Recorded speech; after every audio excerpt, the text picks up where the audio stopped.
All right, so we're outside of Whole Foods here, and what this webinar is going to be about is the downfalls of gluten-free products and how they're processed. And I'm going to go in, I'm going to take some videos of different products so you'll actually understand that when it says gluten-free, it's not necessarily the healthiest food for you. When it says gluten-free, that's pretty much a big marketing ploy. So stay tuned to the rest of the video, and I hope this brings your education to a next level on exactly gluten-free products.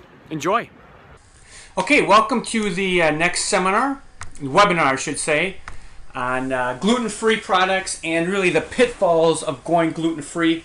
I know there's a big thing, big marketing push at go gluten-free. So people walk down the aisle and they have a whole bunch of gluten-free products in their cart, and the gluten-free products are actually worse than actual bread which has gluten. So hopefully by the end of this webinar you'll fully understand that.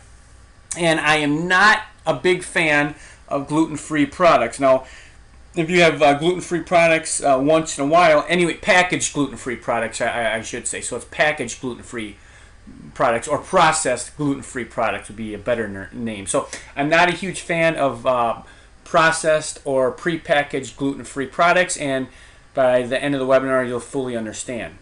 So one thing I just want to kind of cover is what happens here is we're going to be going over the glycemic index. So I'm just going to read this. The higher the glycemic index, the quicker your blood sugar goes up and causes autoimmunity and chronic inflammation.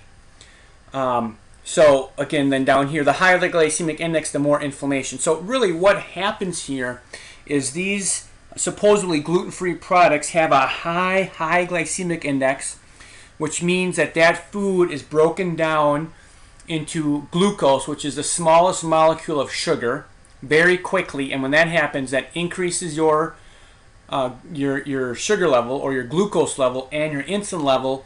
That causes autoimmunity, that causes chronic inflammation. So the highest glycemic index that we have here is anything above 70 is considered high, medium is 56 to 69, and then low glycemic index. So we really want to focus on low glycemic foods as much as possible. This would be called, I would consider, the anti-inflammatory diet right here. Anti-inflammatory diet sits down in this blue area here, 55 or less. Now what happens here is over here you can see right here, this is blood sugar going up, right? And then down here this is time. So this kind of pinkish color here, we have high glycemic index foods. You can see when you eat a high glycemic index foods, how your sugar level basically shoots way up, and then what happens here is it crashes. Now this pink line here is very bad. Now this is 2 hours post, this is 1 hour post. So this is really bad. So up in here, this is causing inflammation, weight gain, all the nasty things that go with inflammation. So what we want to focus on are foods that are 55 or less, and you can see this gradual spike, and then it gradually goes down here. Now the dangerous part, what I want to mention here, is you can see right here is 2 hours after you eat, is when you eat a high glycemic index food, you're actually lower than when you eat lower glycemic index food. So that's a bad thing. And this whole thing here, this whole mechanism right here, really sets someone up for a chronic disease over a long term. And when I talk about chronic disease, I'm talking about heart disease, cancer, fibromyalgia, autoimmune conditions, lupus, RA. I mean, I can go on and on and on. The thing is that you just live in an unhealthy state at this point. I like this kind of graph right here. I like visual stuff. So you can see here, this is the blood sugar. And this is where we really want to keep the blood sugar as nice and stable right here. Now, what happens here, you see this number 3 here, how 3 kind of goes over to here. So 3 is going to be the high glycemic foods. So high glycemic foods spike your blood sugar, causing you to leave the fat burning, right? Everyone wants to lose some weight here.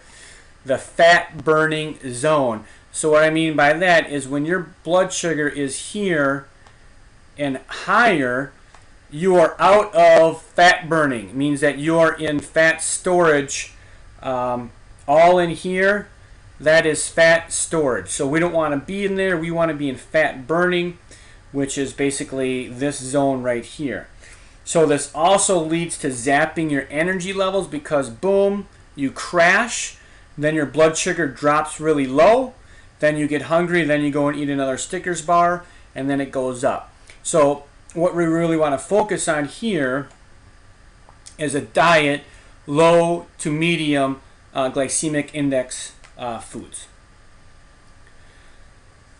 Again, this is another good visual. You can see here, this is your glucose and insulin. Glucose is in black, insulin is in red. Now, insulin is a hormone that puts things into your cells produced by your pancreas.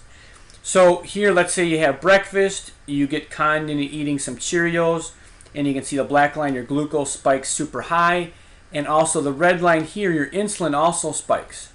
Now, the most critical part right here is your glucose falls fairly rapidly. Okay, when I say glucose, I'm referring to your sugar in your bloodstream. It falls pretty rapidly, then you get hungry, and then you eat some more sugar, and then you are up to the top. Now, what I really want you to pay attention to is look at the insulin here.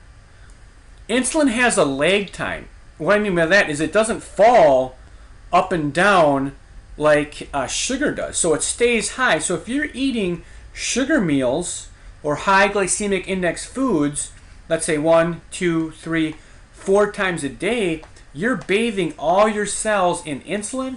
You bathe all your cells in insulin. That causes autoimmune conditions and all the things that we talked about. So what we really want to do here is we want you to be functioning like this.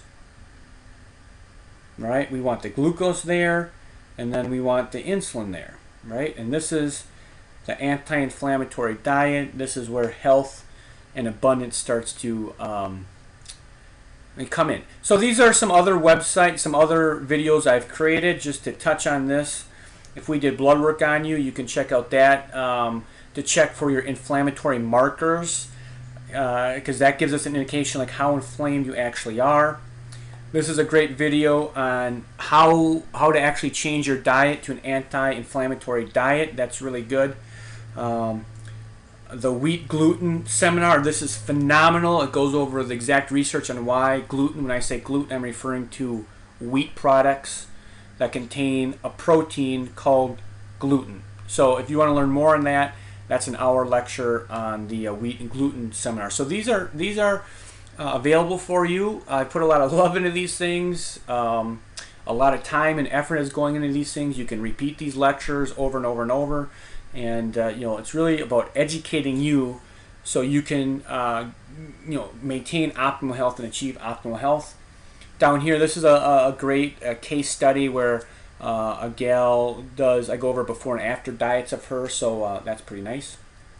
All right, so let's get into this. This is the glycemic index, and down here, what you're really looking at here these are all the substitutes for wheat products, right? So if you're going to go gluten-free, they have to substitute, the flour with something, and these are the most common substitutes here. We have corn flour, potato flour, brown rice, rice flour, tapioca, and wheat flour.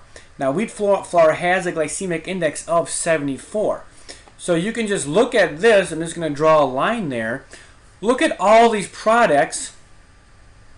All these products really have glycemic index that are higher than wheat.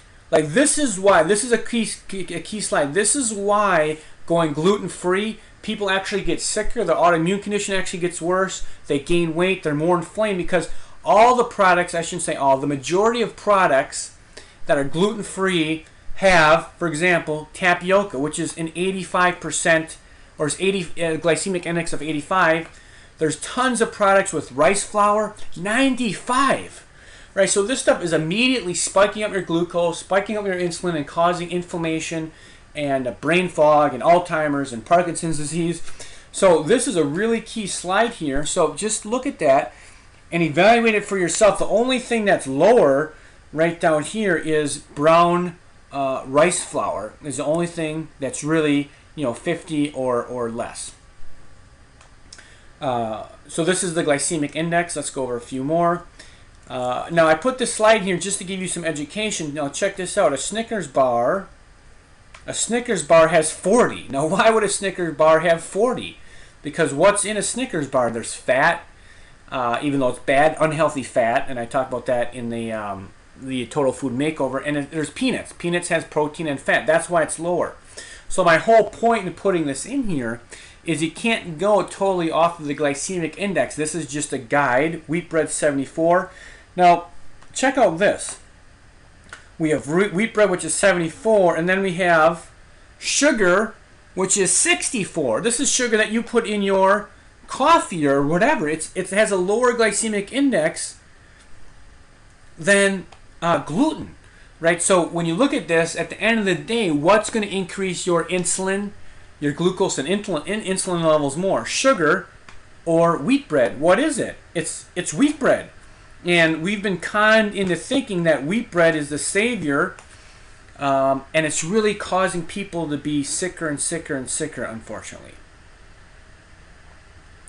Here's another glycemic index. Here we have a banana, we have eggs, 1, avocados, 1, and wheat bread is 74. So if you have, if you have high inflammatory markers, high glucose, high insulin, I'd tell you to avoid these orange juice and bananas.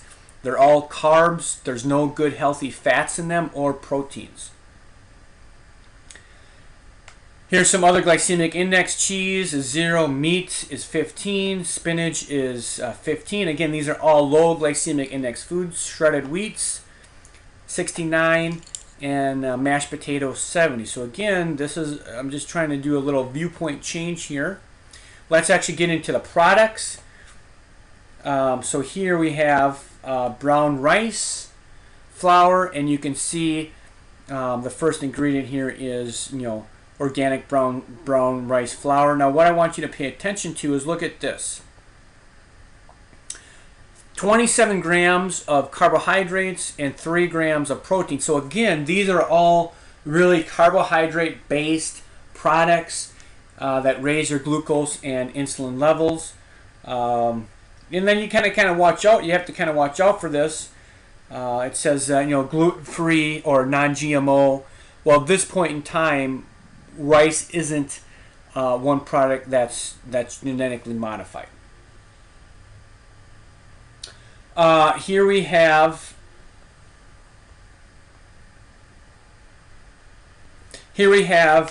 some brown rice tortillas.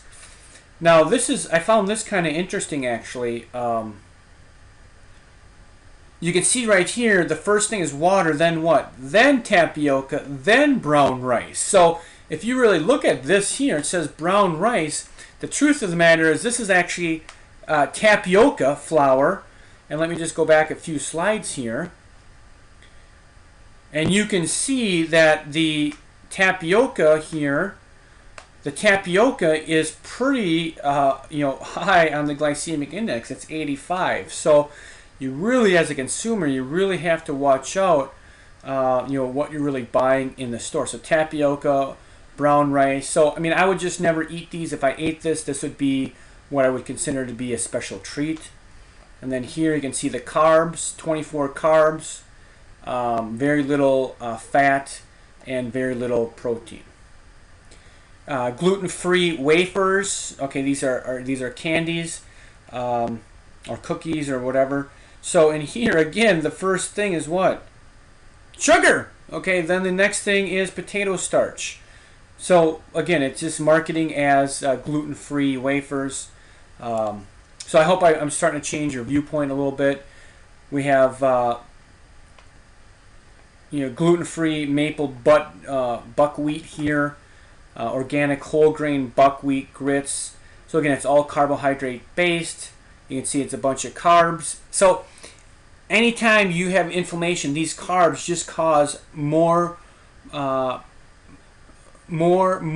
inflammation in your body. Gluten-free whole grain pasta. Again, you can see here brown rice flour. This is just a massive amounts of carbs, really no fats, and really minimal fats, minimal proteins. Gluten-free. What do we have here? Gluten-free mac and cheese. Gluten-free mac and cheese, right? Organic rice pasta. Again, the first ingredient is organic rice pasta, high glycemic index, so you'd want to avoid these. Gluten-free crackers we have here. Again, brown rice, brown sugar, long grain white rice. So, most of these ingredients here are just all carb-based. Again, massive amounts of carbs being loaded up in here. Gluten-free, what do we have? Gluten-free whole grain rice. I think these are like some kind of what are these things? Cinnamon, some kind of like French toast kind of things. So water, then the gluten-free mix here. First thing is rice flour, potato starch. So again, high glycemic index, a massive amounts of carbs, really no good fats and no good proteins. Now, again, I'm not saying that never to eat these. What I'm saying is if you have these products once a week, once every other week, okay, fine. Not daily, not 2 or 3 times a day. So at this time, you should just be able to read some of these labels here, right? And just look at, what's happening. Brown rice, rice starch, potato starch, massive amounts of carbs. There's some fats there, some proteins there. So, again, I would eat this on a rare occasion. Gluten-free bread. Now, if you have to have a piece of gluten-free bread every once in a while, okay, fine. But again, you're just seeing here, it's water, then it's what? Tapioca starch. Tapioca was, I think, a glycemic index of 85. And just to give you a reference range, glucose, the reference range is 100, which is the glucose range, what glucose is. Brown rice. Okay, so that ends the webinar. So I hope you have a new reality and understanding of gluten-free products. So then the next question would be what do you eat, right? So that's in some of my other videos, the Maximize Living or the Total Food Makeover is a good reference. The book, the Maximize Living Nutrition book, is a really good book for recipes. But just remember that health is not a destination; it's a journey, and you're always going to be working on your health to get better and better. So thanks for listening, and I hope this has shed some light on the dangerous components of gluten-free. Take care, and I look forward to delivering more impactful information in the future for you. Thanks for participating, and I appreciate you taking your health to the next level. All right, so that's concluding of our Whole Foods tour on gluten, and hopefully now you have a whole different viewpoint of gluten products. So next time you go to the store, you're empowered to stay away from processed gluten-free products, because now your education just went up a whole nother notch on gluten-free products. So take care, and I look forward to you continuing to learn and get better. Bye-bye.